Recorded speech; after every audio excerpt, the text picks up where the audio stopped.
નમસ્કાર વિદ્યાર્થી મિત્રો, વર્લ્ડ ઇન બોક્સ યુટ્યુબ ચેનલમાં ફરી એકવાર આપ સૌનું હાર્દિક સ્વાગત છે। આજના ડેઇલી 5ની અંતર્ગત આપણે વાત કરીશું બંધારણના અગત્યના પ્રશ્નો વિશે અને એમની સમજૂતી વિશે। તો જોઈએ સૌથી પહેલા ક્વેશ્ચન નંબર 1 કે ક્વેશ્ચન નંબર 1 છે કે ભારતમાં બંધારણની સર્વોપરિતાનો ખ્યાલ કયા દેશના બંધારણમાંથી લેવામાં આવેલ છે? એટલે કે ભારતની અંદર સર્વોચ્ચ બંધારણ રહેશે અને બંધારણથી ઉપર કોઈ સંસ્થા કે કોઈ વ્યક્તિ રહેશે નહીં। આવો ખ્યાલ છે એ આપણે અમેરિકા દેશમાંથી લીધેલો છે। આપણે એવું કહીએ છીએ કે ભારતનું બંધારણ છે એ ઘણા બધા દેશોમાંથી કેટલીક બાબતો લઈ અને બનાવેલું છે, પરંતુ આપણે ઉધાર લીધેલું બંધારણ નથી। કારણ કે આપણો દેશ જ્યારે આઝાદ થયો અને આપણું બંધારણ જ્યારે બની રહ્યું હતું તે સમયે ઘણા બધા દેશો છે એ સ્વતંત્ર થઈ ગયા હતા અને એમના પણ બંધારણો બનીને તૈયાર થઈ ગયા હતા। એટલે આપણું બંધારણ જ્યારે બનતું હતું ત્યારે આપણે 60 જેટલા દેશોના બંધારણનો અભ્યાસ કર્યો અને ત્યાર પછી એમાંથી આપણને જે યોગ્ય લાગે એવી બાબત હતી એ ભારતને અનુકૂળ હોય એમ સુધારા વધારા કરી અને ભારતના બંધારણમાં સામેલ કરવામાં આવી। એટલે આપણે કોઈ દેશ પાસેથી કોઈ પણ વસ્તુ ઉધાર લીધી નથી, પરંતુ શું લીધું છે? આપણે એમનો ખ્યાલ લીધો છે કે આવી વ્યવસ્થા અહીંયા છે તો આપણે પણ આવી વ્યવસ્થા રાખવી જોઈએ અને એના અંતર્ગત શું રાખવું જોઈએ એ તો પછી ભારતની બંધારણ સભાએ નક્કી કરેલું છે। તો આમ સૌથી વધારે બાબતો છે આપણને અમેરિકાના બંધારણમાંથી લીધેલી હોય અથવા ખ્યાલ લીધેલ હોય એવું જોવા મળે છે। તો આપણે અહીંયા ઘણા બધા દેશો છે પણ અહીંયા આપણે અમેરિકાનો પ્રશ્ન પૂછાયો છે એટલે અમેરિકા સંબંધિત વાત કરીએ કે ભાઈ અમેરિકાના બંધારણમાંથી આપણે કયા કયા ખ્યાલ લીધેલા છે।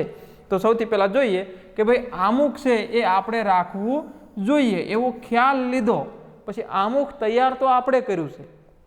મૂળભૂત અધિકાર છે એ ભારતના બંધારણમાં રાખવા જોઈએ એવો ખ્યાલ આપણે અમેરિકાના બંધારણમાંથી લીધેલો છે, પરંતુ મૂળભૂત અધિકારો છે એ ભારતની બંધારણ સભાએ બનાવેલા છે। કાર્યપાલિકાના પ્રમુખ એટલે કે વહીવટી વડા, દેશના વહીવટી વડા પ્રમુખના રૂપમાં રાષ્ટ્રપતિ રહેશે એવું બંધારણની અંદર આપણને આર્ટિકલ નંબર 53 ની અંદર કહેવામાં આવેલું છે। તો કાર્યપાલિકા હેડ રાષ્ટ્રપતિ રહેશે, અમેરિકાથી લીધું છે। જ્યુડિશિયરી રિવ્યૂ એટલે કે ન્યાય પુનઃ વિલોકન એટલે કે એક વખત સુપ્રીમ કોર્ટ દ્વારા નિર્ણય આપી દીધેલો હોય તો એના ઉપર ફરી વખત સુપ્રીમ કોર્ટ નિર્ણય કરી શકે છે। નિર્ણય આપેલો હોય એને પાછો પણ લઈ શકે છે, એના વિરુદ્ધમાં પણ નિર્ણય આપી શકે છે। તો આપેલા ન્યાય ઉપર ફરીવાર ન્યાય આપી શકાય છે તથા એ ઉપરાંત સંસદે કોઈ પણ કાયદા બનાવેલા હોય તો એના ઉપર પણ સુપ્રીમ કોર્ટ રિવ્યૂ કરી શકે છે। તો આવી વ્યવસ્થા છે એ અમેરિકાના બંધારણમાં જોવા મળતી હતી, તો આપણે પણ આપણા અનુકૂળ આ વ્યવસ્થા રાખી છે।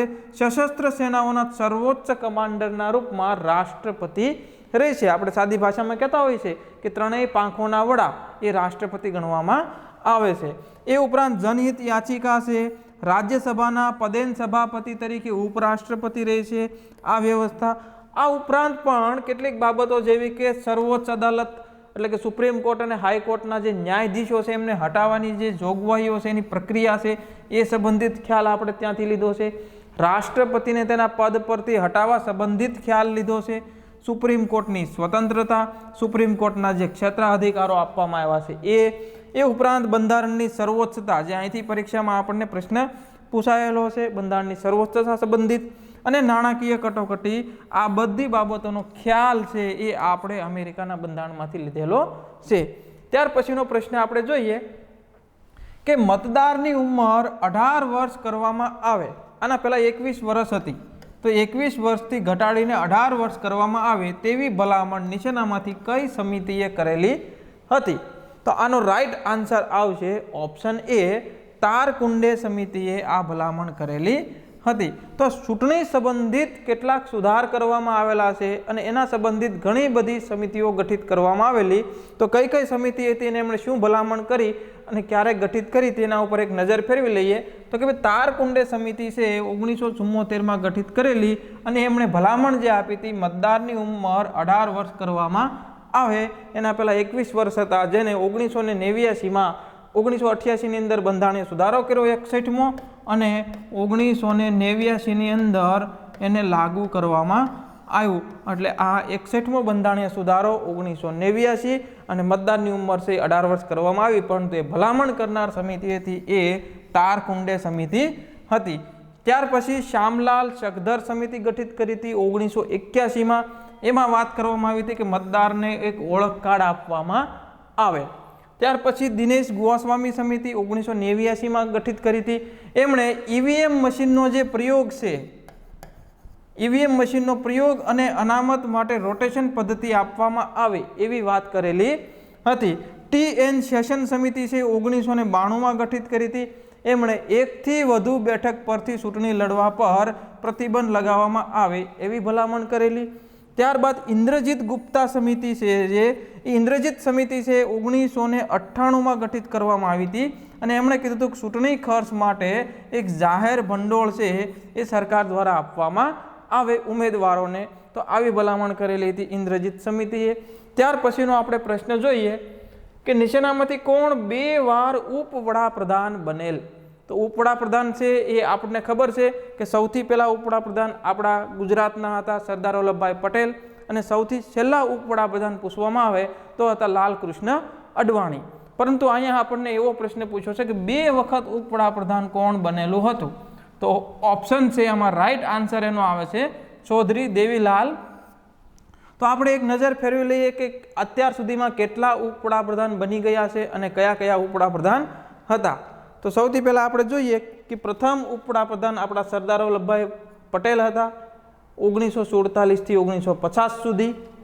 ત્યાર પછી બીજા ઉપવડાપ્રધાન છે એ 1967થી 1989 સુધી મોરારજીભાઈ દેસાઈ હતા.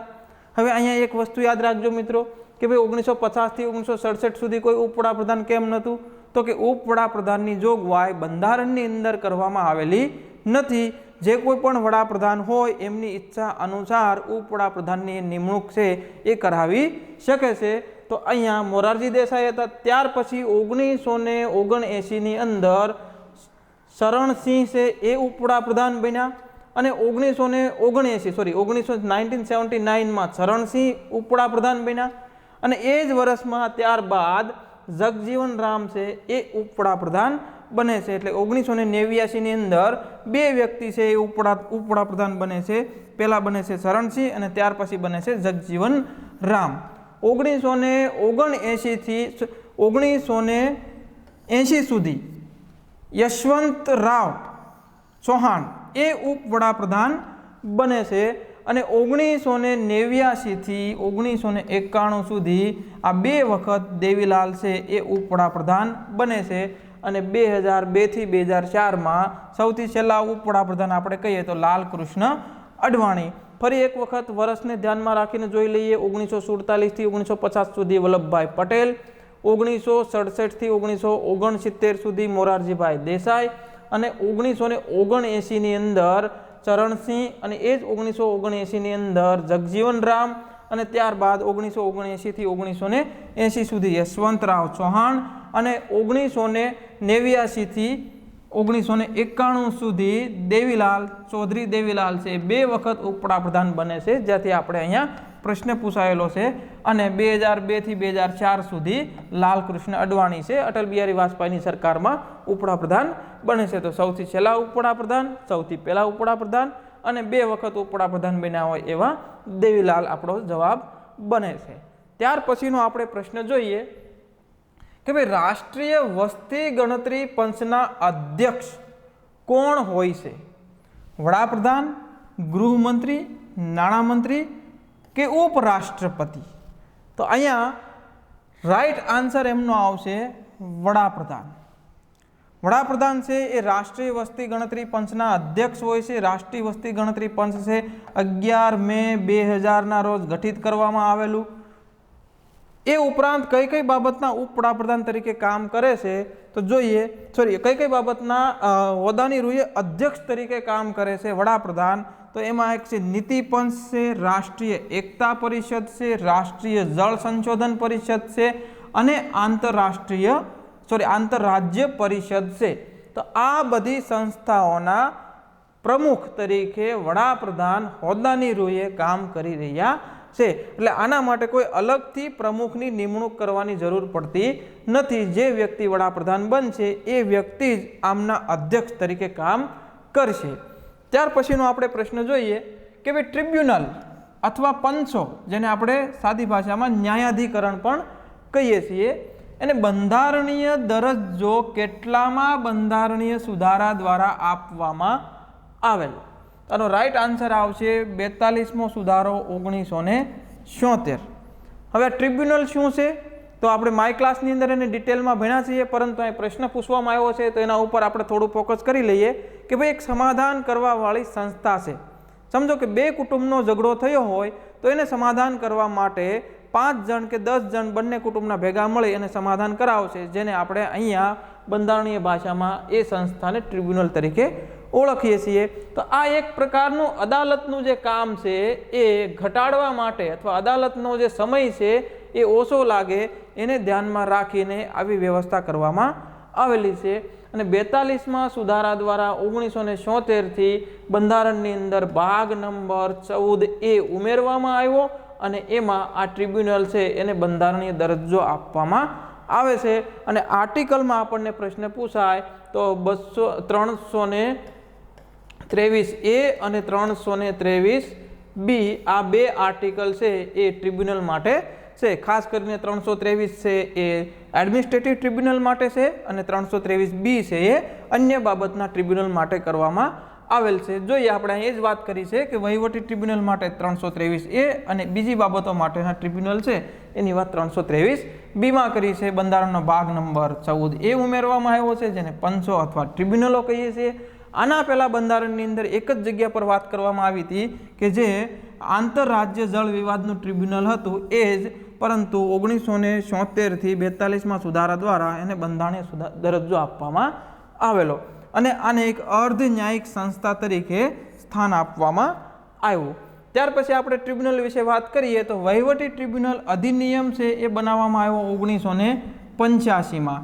એટલે બંધારણની અંદર સ્થાન મળી ગયું, પરંતુ એને લાગુ કરવા માટે એક કાયદો બનાવવામાં આવ્યો અને એ કાયદા મુજબ કેન્દ્ર સરકાર માટે સેન્ટ્રલ એડમિનિસ્ટ્રેટિવ ટ્રિબ્યુનલ એટલે કે CAT એની રચના કરવામાં આવી 1985માં. તો આ CATનું વડું મથક છે ક્યાં આવેલું છે તો કે દિલ્હી ખાતે આવેલું છે.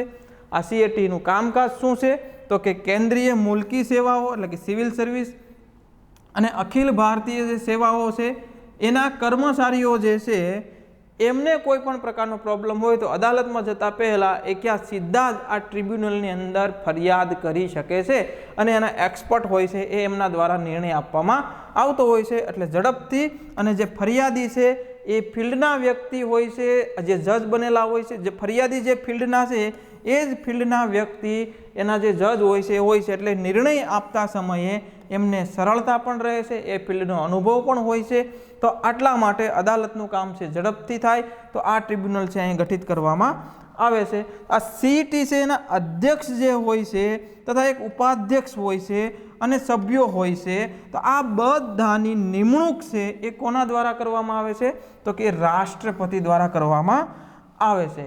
અને CATના અધ્યક્ષ કે સભ્યોનો જે કાર્યકાળ છે એ 5 વર્ષ અથવા 65 વર્ષ બેમાંથી જે પહેલાં પૂરો થાય ત્યાં સુધી રહેશે.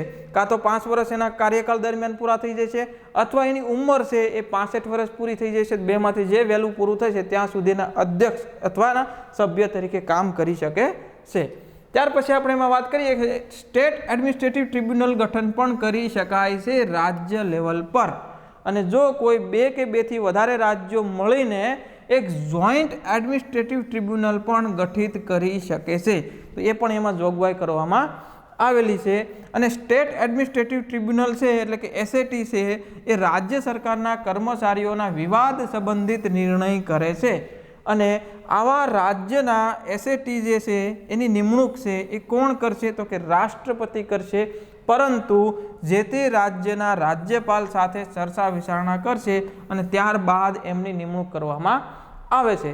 તો મિત્રો અહીંયા આપણે વાત કરી ડેઇલી 5 અંતર્ગત અગત્યના અને મહત્વના હોય એવા 5 પ્રશ્નો અને એની સમજૂતી વિશે.